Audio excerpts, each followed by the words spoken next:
Hello बच्चों, कैसे हो आप सब। गुड मॉर्निंग आप सभी को। आज हम लोग क्या शुरू करने वाले हैं। आज हम लोग क्या वही चलेगा 3D। तो हम क्या करेंगे आज द्विक अनुपात यानी कि डायरेक्शन रेशियोज हम अभी बताएंगे। फर्स्ट में डायरेक्शन रेशियो, इसके बाद क्वेश्चन भी कराऊंगा, इसके बाद और सारी चीज़ें मैं इसके आगे का जो भी पढ़ाऊंगा वो पढ़ाऊंगा। आप देख ही रहे हैं कि चैप्टर क्या चल रहा है, थंबनेल देखे होंगे आपने। तो चलिए डायरेक्शन रेशियो की बात कर ले रहे हैं हम अभी। तो डायरेक्शन रेशियो इसको हिंदी में क्या बोलते हैं, द्विक अनुपात। डायरेक्शन रेशियो इसको हिंदी में बोलते हैं द्विक अनुपात। तो देखिए डायरेक्शन रेशियो में हमें क्या क्या मानना पड़ेगा। डायरेक्शन रेशियो में हम क्या मानेंगे कि मान लीजिए कि तीन संख्याएं ए बी सी रेखा ठीक है ना। रेखा ए बी की द्विक को जाए, रेखा ए बी की द्विक को जाए, रेखा ए बी की द्विक को जाए के समानुपाती हैं। यहाँ पे कुछ जाए ना लिखे, कुछ जाए लिख दो, कुछ जाओ के समानुपाती है। ठीक है, तो हमने क्या माना कि मान लीजिए कि तीन संख्या एबीसी रेखा एबीसी की दिक् को जाओ के समानुपाती है। तो सीधे सीधे आप फार्मूला लिखेंगे, क्या लिखेंगे, L by A is equal to M by B small M, ये दिक् को जाए है एल एम एन, क्या है दिक् को जाए है एन बाई सी, क्या है समानुपाती है, तो यही समानुपाती कर दिया। इजक्वल टू रूट में होता है L square plus M square plus N square upon में रूट में A square plus B square plus C square. हमने क्या यहाँ पर पिछले जो लेक्चर में था हमने क्या प्रूव किया था, L square plus M square plus N square equal to 1 होता है। तो हम लिखेंगे प्लस माइनस 1 क्योंकि रूट से निकल रहा है बाहर, तो रूट में, और ये हो जाएगा रूट में A square plus B square plus C square. बातें समझ में आ रही है। अब हम क्या करेंगे, यहाँ पे निकाल लेते हैं एल द्विक को जाए, तो L by A is equal to हम लिख सकते हैं plus minus one by root में A square plus B square plus C square plus minus 1। अब डायरेक्ट सिंप्लाई हम क्या लिखेंगे, L is equal to plus minus A cross multiplication कर दो अपान में रूट में A square plus B square plus C square, ये formula बन जाएगा। इसी तरह अगर हम लोग एम निकालेंगे, ये स्मॉल एम है, तो क्या हो जाएगा प्लस माइनस बी अपान में रूट में A square plus B square plus C square. N निकालेंगे तो क्या हो जाएगा प्लस माइनस सी अपान में रूट में A square plus B square plus C square. बातें समझ में आ रही है। ये आपके फार्मूले हैं द्विक को जाएगा। ठीक है, अब देखिए ये जो संख्या है ए बी सी, ये क्या है, द्विक को जाए के समानुपाती है। तो यहाँ पर हम ए बी सी जो होगा यहाँ पे वो होगा आपका द्विक अनुपात।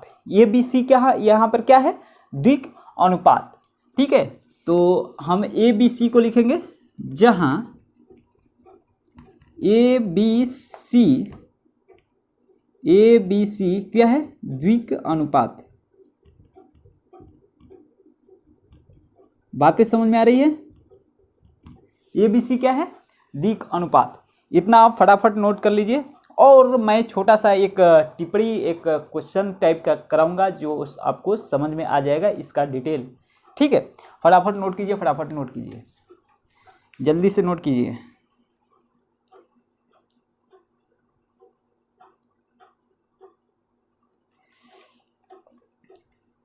चलिए अब वीडियो पॉज करके आप नोट कर सकते हैं, मैं अभी मिटा रहा हूँ इसे। और आगे में हम इसी पे थोड़ी सी एक छोटी सी टिप्पणी मैं दूंगा।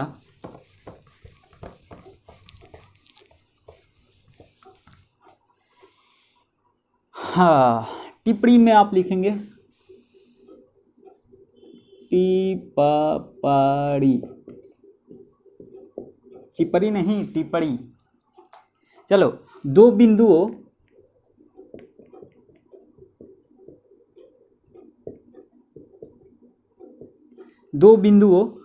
ठीक है ना, दो बिंदुओं P हम ले लेते हैं, एक x1 y1 z1 तथा Q x2 y2 z2। ठीक है ना, दो बिंदुओं P x1 y1 z1 और Q x2 y2 z2 को मिलाने वाली जो रेखा PQ के द्विक अनुपात क्रमशः x1 माइनस x2 हो जाएगा। मैंने बताया था कि घटा देना है, सिर्फ द्विक अनुपात निकाल देते हैं, x1 minus x2 y1 minus y2 z1 minus z2। इसको हम द्विक अनुपात बोलते हैं। समझ में आ रहा है बातें? चलिए, तो हम दो बिंदुओं P तथा Q के द्विक अनुपात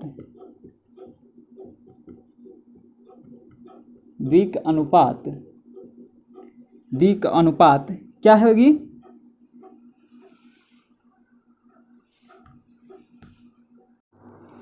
तो बिंदु P तथा Q को जो भी होगी मिलाने वाली रेखा, P तथा Q को मिलाने वाली रेखा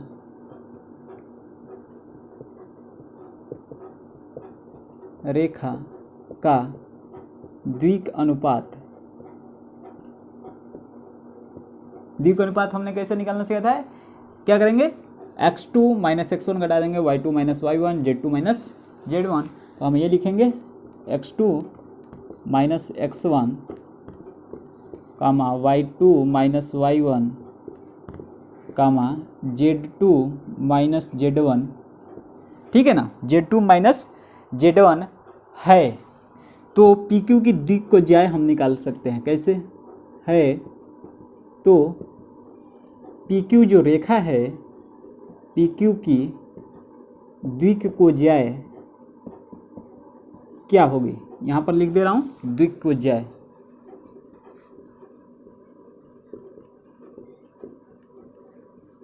ठीक है ना, PQ की द्विक को ज्याय जो होगी, मैं यहाँ पर थोड़ा सा अलग मार्क करके यूज कर रहा हूँ। क्या हो जाएगा? द्विक को ज्याय जो होगा x2 माइनस x1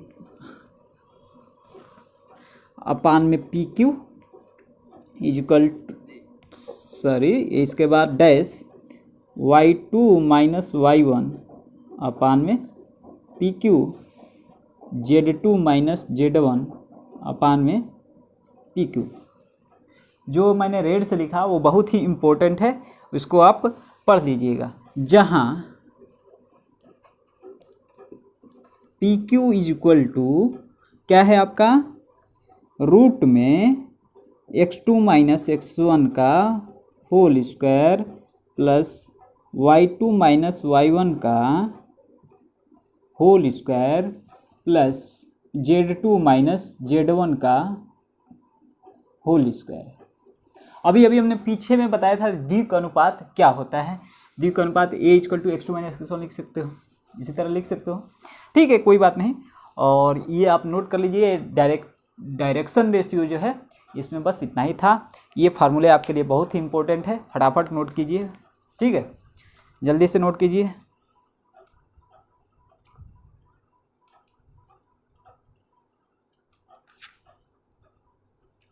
आज क्वेश्चन ही क्वेश्चन आप लोगों को कराऊंगा और बहुत ही अच्छा क्वेश्चन है इसमें। चलिए, मैं अब इसे मिटाता हूं और क्वेश्चन की तरफ हम लोग आगे बढ़ेंगे।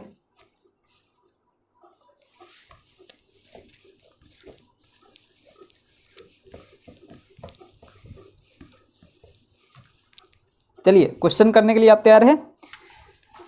क्वेश्चन आप लोग करने के लिए तैयार है कि नहीं? क्वेश्चन बहुत ही इम्पोर्टेंट है और ज़्यादा है नहीं, लेकिन फिर भी इम्पोर्टेंट है आपके लिए। क्वेश्चन ये रहा आपके बोर्ड के ऊपर। किसी सीधे रेखा खंड का अक्षों का प्रक्षेप 3, 4, 12 है। रेखा की द्विकोज्याय तथा लंबाई ज्ञात कीजिए। रेखा की द्विकोज्याय तथा लंबाई ज्ञात कीजिए। ठीक है, तो देखिए क्या क्या दे रखा है। किसी रेखा खंड अक्षों का प्रक्षेप 3, 4, 12 प्रक्षेप सिर्फ देख रखा है, प्रक्षेप का हमने पीछे में पढ़ाया था आपको, ठीक है ना। अगर पिछली वीडियो नहीं देखी है तो कृपया देख ले, इसके बाद ही इसको देखें, तब आपको और अच्छे से समझ में आएगा, ठीक है। तो हम पढ़ाते हैं कि इसका सॉल्यूशन हम करेंगे। यहाँ पे क्या लिखेंगे कि यदि रेखाखंड AB है, यदि रेखाखंड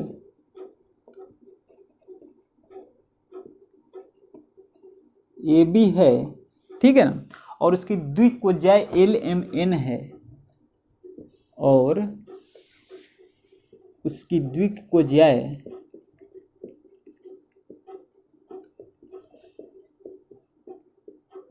L, M, N है, ठीक है ना।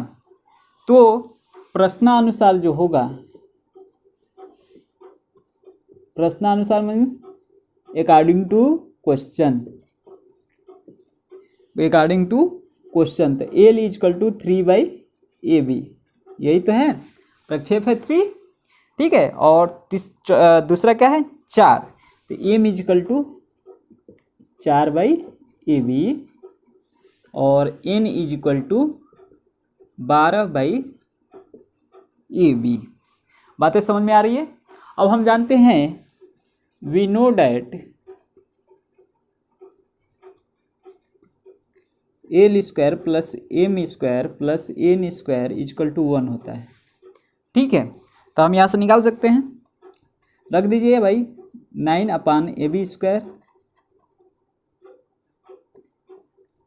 प्लस 16/AB स्क्वायर प्लस क्या हो जाएगा 144/AB square is equal to 1 हो जाएगा।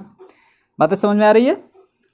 दैट सिंपलाई हम क्या लिख सकते हैं 16, जब AB ये एलसीएम क्या है सेम है, ये नीचे का पार्ट सेम है, तो सब आसानी से जुड़ जाएगा। 16 9 25, 25 144 169 169 इजकल टू ये क्रॉस मल्टीप्लिकेशन AB हो जाएगा AB square. That implies AB is equal to 13, square है, स्क्वायर रूट करोगे इधर, AB इज इक्वल टू 13, जो कि क्या है रेखाखंड की लंबाई आ गई आपकी, रेखाखंड की आपकी लंबाई आ गई।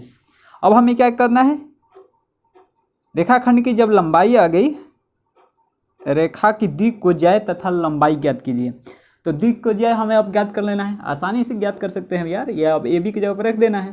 तो L इजकल टू क्या हो जाएगा 3/AB का वैल्यू क्या है 13, 3/13, M इजकल टू 4/13 और N इजकल टू 12/13।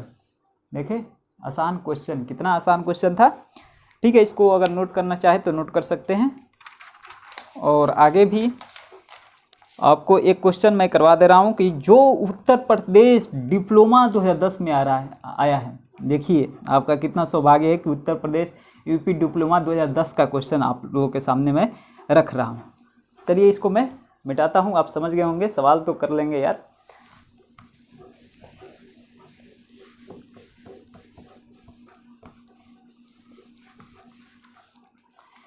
क्वेश्चन घबरा रहा होगा दिल कि ये डिप्लोमा का क्वेश्चन है। चलिए क्वेश्चन ये रहा आपके बोर्ड पे। क्वेश्चन क्या है, यदि कोई सीधी रेखा एक्स अक्ष और वाई अक्ष से क्रमशः π/4 और π/3 कोण बनाती है तो वह जेड अक्ष से क्या कोण बनाएंगे, जेड अक्ष से क्या कोण बनाएंगे। चलिए हम इसका सॉल्यूशन करते हैं। क्या लिखेंगे सॉल्यूशन में, पहले लिखेंगे यदि रेखा अक्षों से अल्फा बीटा गामा कोण बनाती है, ठीक है, क्या करती है, यदि रेखा अक्षों से अल्फा बीटा गामा कोण बनाती है, वो कौन रेखा, तो वो जो यदि कोई सीधी रेखा दे रखा है क्वेश्चन में, तो हम जानते हैं कि कॉस स्क्वायर जो alpha plus cos square beta plus cos square gamma is equal to 1 होता है। बातें समझ में आ रही है, cos square gamma is equal to 1। और ये भी हम जानते हैं कि L square plus M square plus N square is equal to 1। यहीं से तो आया है ये सब, यही से तो ये आया है सब। ठीक है, मैंने प्रूव भी करवाया था कि L square plus M square plus N square ये 1 कहाँ से आता है। अब देखिए प्रश्नानुसार, प्रश्न के अनुसार चलते हैं भैया। अल्फा क्या दे रखा है, π/4। बीटा क्या दे रखा है, π/3। ठीक है, तो अब हम रख देते हैं, तो गामा का भी वैल्यू निकल जाएगा। गामा क्या है, जेड अक्ष से क्या कोण बनाएगी, तो वही है गामा। तो रख देते हैं हम, ये cos स्क्वायर अल्फा छूटा हुआ है यहाँ पे, बीटा गामा। ठीक है, cos स्क्वायर अल्फा, तो cos square π/4 plus cos square beta का वैल्यू है π/3 plus cos square gamma is equal to 1। That simply π/4, cos π/4 का वैल्यू क्या होता है, 1/√2। तो 1/√2 का होल स्क्वायर है, क्योंकि cos स्क्वायर है, प्लस π/3 यानी कि 60 डिग्री, तो 1/2 इसका whole square plus cos square gamma is equal to 1। That implies क्या हो जाएगा, ये 1/2 plus 1/4 plus cos square gamma is equal to 1। That implies cos square gamma 1/2 plus 4 क्या हो जाएगा, 2 प्लस 1 3/4 हो जाएगा, 3/4 तो 1 माइनस 3/4, तो क्या हो जाएगा, that implies cos square gamma is equal to 4 में से 3 गया, 1/4। That implies cos gamma is equal to 1/2। That implies cos gamma कितने का वैल्यू होता है, cos कितने का वैल्यू 1/2 होता है, तो cos π/3 का वैल्यू होता है। That implies gamma is equal to क्या हो जाएगा, π/3। ये आपका एक आंसर हो गया। ठीक है, कितना कोण बनाएंगी, ये बात समझ में आ गया। cos गामा का वैल्यू π/3 होगा। अब यहाँ पर हम देख ले रहे हैं, ये cos गामा है और ये स्क्वायर है गामा है, तो इसको हम लिख सकते हैं, अगर cos गामा तो प्लस माइनस 1/2 लिख सकते हैं। ठीक है, cos गामा π/2, ये हो जाएगा गामा प्लस माइनस π/3 हो जाएगा। तो हम इसलिए लिख सकते हैं, 2 पॉइंट आ गया, तो अक्षों से जो बनाएगा ये सब कोण क्या होगा, π/4 π/3 तथा π/3, और एक क्या बनाएगा, π/4 प्लस प्लस नहीं, π/3 प्लस 2π/3 कोण बनाती हुई ये 2 रेखाएं हैं, कोण बनाती हुई ये 2 रेखाएं हैं। ठीक है, ये प्लस माइनस π/3, ये क्या हो जाएगा 2π/3, पाई माइनस 180 में से घटाएंगे, पाई माइनस π/3 2π/3 ये होगा। ये बातें समझ में आ रही है, इतनी बातें पूरी समझ में आ रही है कि नहीं, फटाफट नोट कीजिए फटाफट। बस यही एक क्वेश्चन था उत्तर प्रदेश 2010 का, इतना सिंपल क्वेश्चन, धड़ाक से कर ले जाओगे। बस ये फार्मूले सब याद होना चाहिए, फटाफट नोट कीजिए फटाफट। ये चैप्टर समाप्त होने जा रहा है, ये थोड़ा सा है। चलिए मैं अभी से मिटाता हूँ और अगले क्वेश्चन की तरफ हम लोग आगे बढ़ेंगे।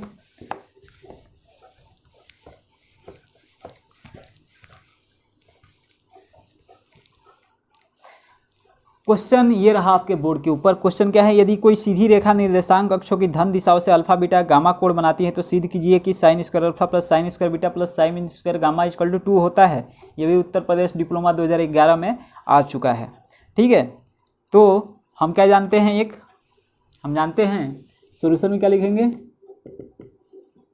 हम जानते हैं क्या जानते हैं, बस 2-3 ही फार्मूले पे चल रहा है। L square plus M square plus N square equal to 1 होता है, यही तो हम जानते हैं।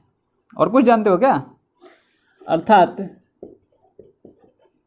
कॉस स्क्वायर अल्फा भी लिख सकते हो plus cos square beta plus cos square gamma equal to 1, ये भी लिख सकते हो। ठीक है, कॉस स्क्वायर अल्फा को क्या लिख सकते हो, 1 minus sine square alpha plus cos square beta को 1 minus sine square beta plus cos square gamma को 1 minus sine square gamma equal to 1। करना कुछ नहीं है, 1 1 2 1 3, इसको इधर लेकर चले आओ, इसको इधर लेकर चले आओ, डायरेक्ट लिख दो sine square alpha plus sine square beta plus sine square gamma equal to 2 आ जाएगा। ये आपका प्रूफ हो गया। यही तो दे रखा था, बहुत ही आसान क्वेश्चन था। ठीक है, चलिए और एक क्वेश्चन मैं आपको करवाऊंगा, फटाफट इसको नोट करना हो नोट कर लीजिए, समझना है समझ लिए होंगे, इसमें कोई वो नहीं है, नोट क्या करना है, छोटा सा क्वेश्चन था, क्वेश्चन हो सके तो आप नोट कर लीजिए अपने कॉपी पर, बहुत सा आसान क्वेश्चन है। ठीक है, नेक्स्ट क्वेश्चन हम बढ़ेंगे इस पे, आइए आपके बोर्ड पे। यदि ABCD बिंदुओं के निर्देशांक क्रमशः 3 4 5 4 6 3 -1 2 4 1 0 5 है तो AB का CD पर प्रक्षेप ज्ञात कीजिए। देखिए प्रक्षेप की बात कर दिया प्रोजेक्ट, तो देखिए यहाँ पर रेखा ABCD, ये क्या है, 4 पॉइंट है, चारों पॉइंट पहले हम लिखेंगे सॉल्यूशन। ए वाला पॉइंट क्या है 3 4 5, बी वाला पॉइंट क्या है 4 6 3, सी वाला पॉइंट क्या है -1 2 4, और ये सी वाला पॉइंट है, और डी वाला पॉइंट क्या है 1 0 5। ठीक है, यही 4 पॉइंट दिए हैं। तो अगर हम रेखा CD की द्विक अनुपात ज्ञात करें, रेखा अगर पॉइंट और C और D को मिला दें तो रेखा CD बनेगी। इसकी द्विक अनुपात अगर हम ज्ञात करें, रेखा CD की द्विक अनुपात कैसे ज्ञात करेंगे, x2 माइनस x1 कर देंगे तो 1 माइनस 1। ठीक है, x2 माइनस x1। ठीक है, ये हो गया आपका एक पहला दिक अनुपात।